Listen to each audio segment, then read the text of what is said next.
In this update mga kaibigan, bye-bye na sila mama. Today is a birthday niya mga kaibigan, pero wala na kaming handa. So pauwi na lang siya. Doon na siya matutulog ilamanang mga kaibigan kasi wala silang masakyan bukas. Kapag kami yung maghatid mga kaibigan, maggastuhan sila mama ng 8 liters. So buti na yung makisakay na lang sila, makicommute para makalislis na sila mga kaibigan. So grabe ang lakas ng ulan. Tama na po, tama rabay sa mga sampay-sampay, daming sampay mga kaibigan. Hinain nyo. Yan si Junior. Malaking tulong si Junior dito sa amin mga kaibigan yung pag-birthday ni King kasi tumulong siya sa pag-ihaw, paglinis. Ayan, mahupa na ang tikgon, pahupa na. Pero malakas pa rin ang ulan. Hello mga kaibigan, busy na naman si kaibigan ninyo. Paalis na naman tayo sa bahay in this update mga kaibigan. May mag-ano ako, todo kayod si Buntis mga kaibigan. Magcha-charge tayo doon sa bayan ng Lapas dahil lubat na ako and yung power bank ko galing pa yun sa Bayugan. So mag 1 week na mga kaibigan, kailangan ko mag-upload para makasahod tayo. So ito yung latest update namin na mayroon kaming susunduin na importanteng tao mga kaibigan sa bayan ng Lapas. So tara mga kaibigan, travel na naman tayo. Kumusta kayo? Thank you for always support mga kaibigan. God bless ating lahat.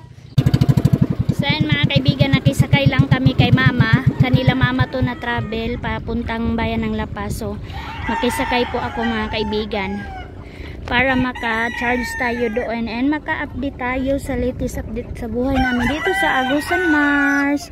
In this latest update mga kaibigan, medyo pahupaan na. So yan mga kaibigan, dito kami sa bahay ng panday namin mga kaibigan, nag-charge. And ang dami namin chinarge mga kaibigan, yung mga ispat. Si mama din nag-charge mga kaibigan, so ako na yung bantay. So yan mga kaibigan, mayroon ng laman po yung safe cellphone ko mga kaibigan and sumasakit yung tiyan ko. Ano siya mga kaibigan, kapag naglakad-lakad ako tapos parang yung bang ang dami kong iniisip mga kaibigan. Totoo nga pala talaga na kapag marami kang iniisip tapos ano mga kaibigan, yung bang sumasakit talaga yung tiyan mo.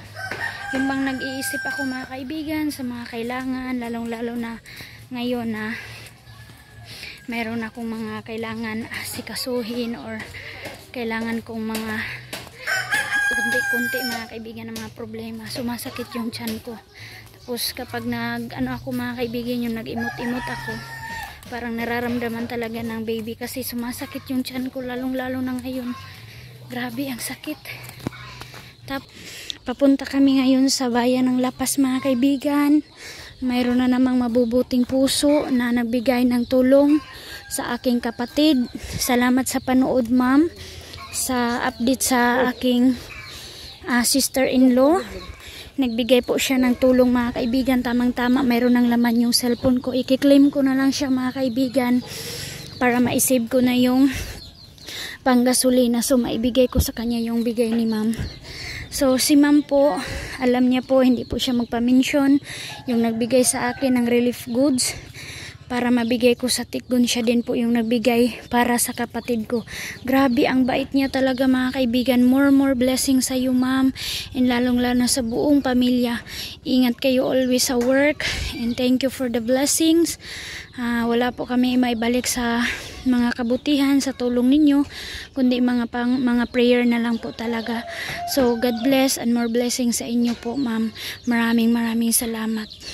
Ayan mga kaibigan, hupa na po dito sa bayan ng Agpangon. Mabilis lang po hupa dito mga kaibigan, pero ang daming na-damage na mga palay. So grabe, ang laki pa naman ng gastos mga kaibigan. Tingnan nyo, walang tira na mga palay sa mga nakatanim na. So napakaganda ng tempo ngayon. Iniwan ko lang si King mga kaibigan doon kay Papa. Si Suisoy, si Tio, nandun kasi kay Papa mga kaibigan. So si Papa sana ang magsundo kay Ate Maninay ngayon. Susunduin na namin si Ate Maninay. So si Dudong Junjun yung pinasundo ni Papa kasi mayroon si Papang kinuha sa Agusan River na mga bamboo para ilagay sa kanyang kulungan ng manok. So ayan. So ito bago na to mga kaibigan, siguro tinanim. Ayan o. Bagong-bago pa mga kaibigan. Hanggang dito yung tubig baha. Hanggang dito. And then doon mga kaibigan. Ilang 2 weeks.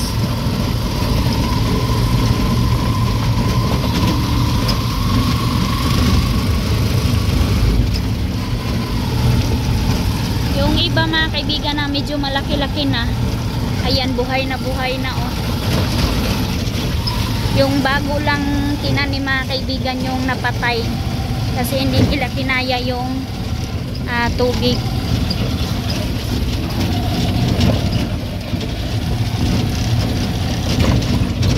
Dito talaga si Kuya Caleb na inis mga kaibigan sa daanan namin. Inis na inis siya kasi mayroong mga circle sa kalsada. Pero doon mga kaibigan banda sa unahan mayroon na pong cement. So sana ma-cement na lahat para maganda na po ang proseso ng pagta-travel going to La Paz. So yan na mga kaibigan, we are here sa Palawan. So nag-fill up na po ako. So ready to claim na tayo mga kaibigan. Ayan, tamang-tama mga kaibigan kasi medyo konti lang yung tao. So sana mabilis lang natin para makabalik agad ako, para maka-charge tayo, para mga kaibigan maka-update ako always sa buhay natin sa Agusan Mar. So wala pa rin kuryente mga kaibigan, medyo baba ang level ng tubig ngayon doon sa amin, pero hindi pa kami magkampante mga kaibigan kasi March pa ngayon. So siguro magbaha pa siya mga kaibigan kasi malakas ulit yung ulan. So yan na mga kaibigan, tapos ko na po na-claim. So maraming salamat sa opportunity and sobrang laking tulong po yun, lalong-lalo na sa mga pasyente na like sa sa sister-in-law ko, sa mga unexpected blessing. Sobrang laking tulong yun mga kaibigan, kaya maraming salamat po talaga. Paulit-ulit ko po itong sabihin, napakahirap na po namin hanapin yun ma'am, kaya God bless sa walang sawang suporta sa aking family. Maraming salamat sa mga solid supporters ko na napakabait. Kaya na mga kaibigan, pauwi na kami, nabili na kami na pahanda ni Ate Maninay. Pero pa lang mga kaibigan, soft drinks dito na namin kinarga sa bayan ng La Paz. Dito kami pumili kasi kapag doon sa Bunawan malayo po yung malayo po yung bibilhan mga kaibigan, kaya medyo malaki-laki ang singil doon, kaya dito na lang nabili si mama and ice mga kaibigan, ganun. So going na kami pa ang bangon. Yan si mama. So naipadala ko na mga kaibigan sa kapatid ko yung blessing. Sobrang saya niya and pasalamat kay ma'am. Thank you very much ma'am sa financial tulong sa kay Sheila, yung sister-in-law ko mga kaibigan. Ayan na yung nabili namin. Unsa day dapat isulod ni mo ma? Amot man sa ila. Sabi kasi ni Ate Maninay, padala itong ice bucket tapos wala naman siyang binili mga kaibigan. So ayan na yung pambot namin.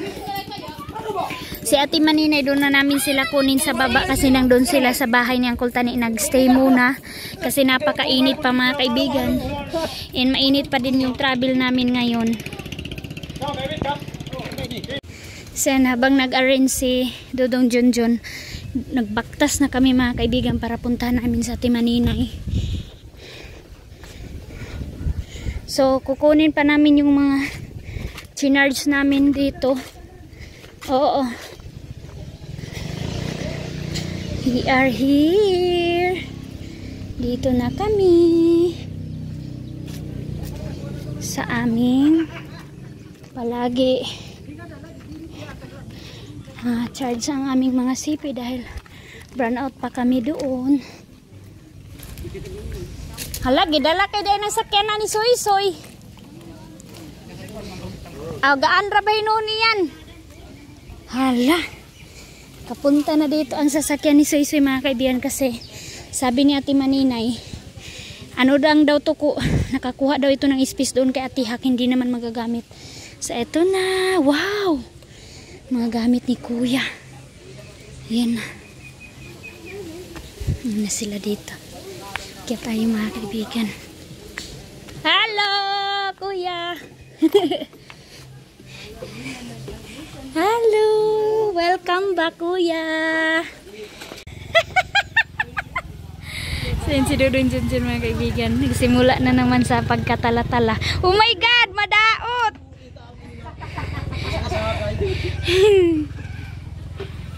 Gohom. Iwan muna namin yan kasi hindi muna kami kasya. Char! Parking fee. Shortcut na kami mga kaibigan. Na nasa Timaninay, si Mama, si Dudong Junjun. Dito na kami dumaan. Kasi kung doon pabakta si Kuya, medyo malayo-layo na. So, going na. Welcome back, Kuya Caleb, to Agusan Mars. Baha na siya pero bumaba ng mabilis mga kaibigan ng Agusan Mars. Hindi naabutan ni Kuya yung napakalalim.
Mga kaibigan, si Kuya Kali po ang driver.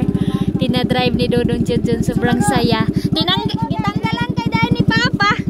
Tinanggalan agad ni Papa yung boom para makapasok kami. Yay! Dito.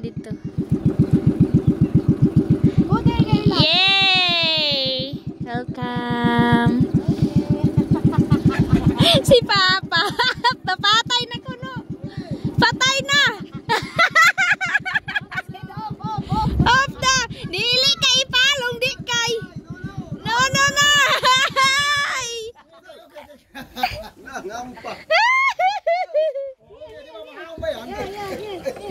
Din taon. Ay, lipay sila. Lipay sila. Dili ani na. Na. Andong. Okay, patawad.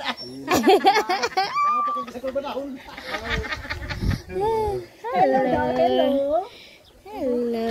Papa now. Papa, dyan ito. Hatoy.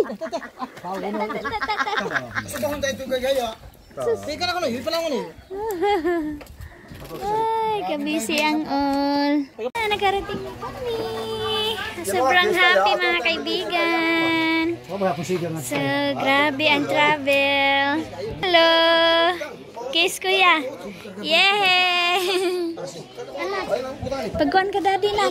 So yan mga kaibigan, ito ang latest update namin sa buhay namin sa pagsundot namin kay Ate Maninay and Kuya Caleb. And napaka mga kaibigan, mas pinili talaga ni Ate Maninay na dito mag-celebrate, and inuwian talaga siya ni Kuya Caleb. Ganun ka-love ni Kuya Caleb sa Ate Maninay mga kaibigan. Sinusuportahan talaga niya na may celebrate yung birthday ni Ate Maninay kahit meron kaming mga problem mga kaibigan, pero hindi naman pinapabayaan ni Ate Maninay and ang buong pamilya si Ate Hak.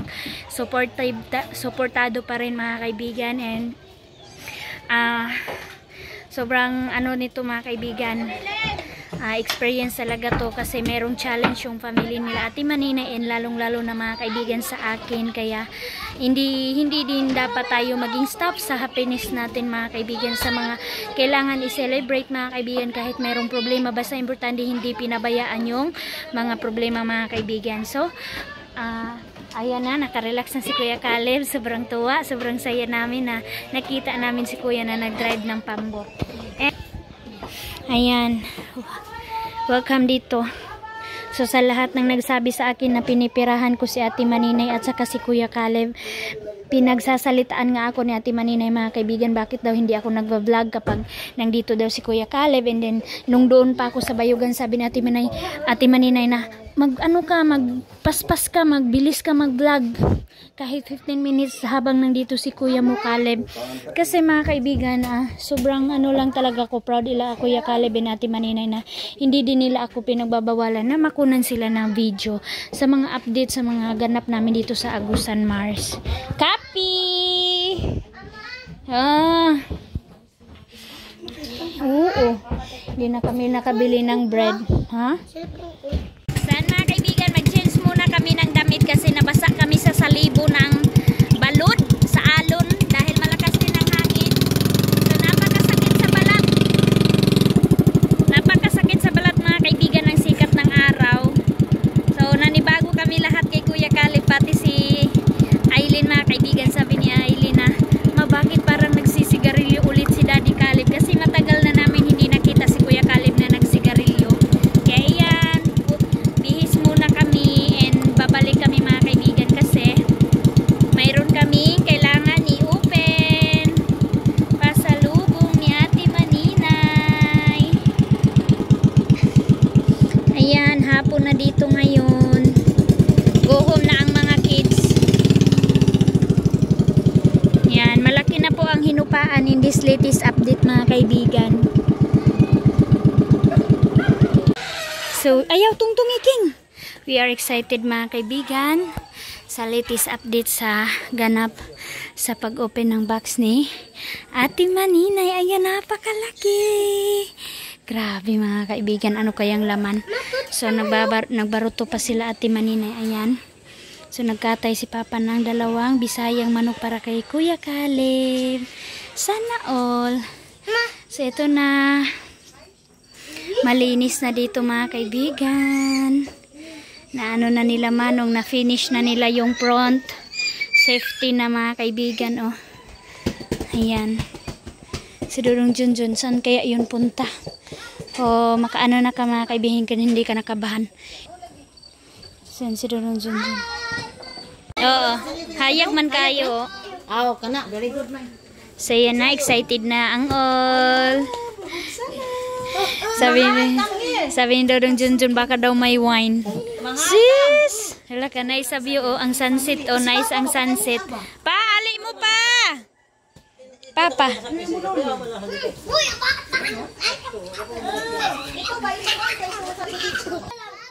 So, hintayin namin si Papa mga kaibigan para makapanood din si Papa sa pag-open ng box ni Ate Maninay.